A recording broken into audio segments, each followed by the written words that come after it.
I was going to start this by offering my condolences to anyone who had San Jose State plus 14.5 versus Boise last week. But I guess instead, Prez, I should tip my cap and say, please pass the horseshoe over here because, my goodness, did Boise State steal that cover last week against San Jose State. You had San Jose State leading 14-0 early. They were not trailing in the game until late in the third quarter.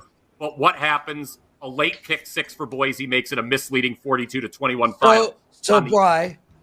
Mm-hmm. Yes. I was on the over 61. Oh, Jesus. Oh, my God. Wow. Yeah. Wow. I'll tell you what, Prez has done it again, ladies and gentlemen.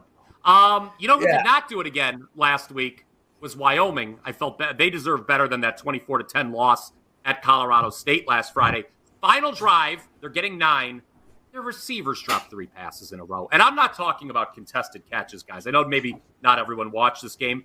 These were guys wide open. Colorado State's defense was letting them drive down the field, and 3 straight plays, Wyoming receivers dropped the ball. Now, typically, Boise's been very good as a favorite of 17 or more.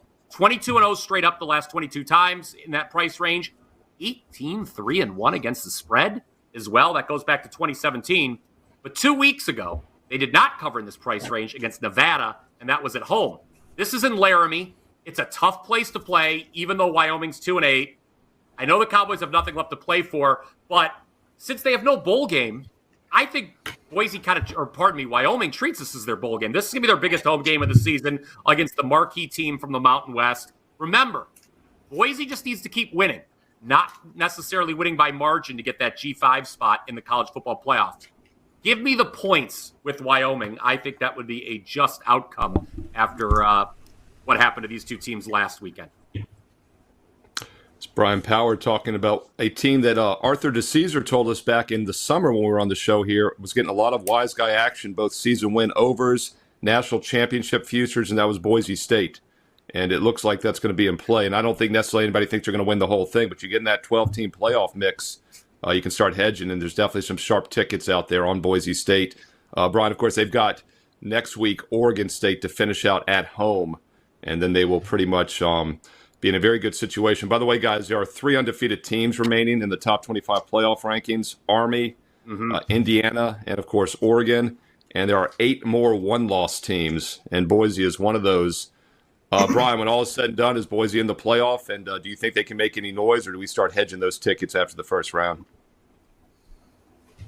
Yes, they will get in, Steve. They absolutely will get into the playoffs. You mentioned the game next. Look, here, they're a big favorite here. While I like the points with Wyoming, I still expect the Broncos to win. And then next week, you mentioned the Oregon State game. Oregon State's a corpse. They've given up on here. This is the worst Oregon State team we've seen in many, many years. Now, stranger things have happened, but I would be shocked if Boise State even won in the first round. Chances are it'll be a road game. Now, their only loss was by 3 points in Eugene against Oregon. That was a game decided on the final play on a last-second field goal. So I'm not going to write them off. I mean, this is a program. Obviously, the players have changed. The coaching staffs have changed. But this is a program that's been to the big show before. Very interesting, though, Steve. You mentioned all those undefeated teams that we've got. The 3, I should say, we have left in the country. 2 of those 3 teams, undefeateds, are obviously double-digit underdogs this week. Right. So the odds makers think we'll be down to 1 by Saturday. I will leave that up to others to talk about later in the week.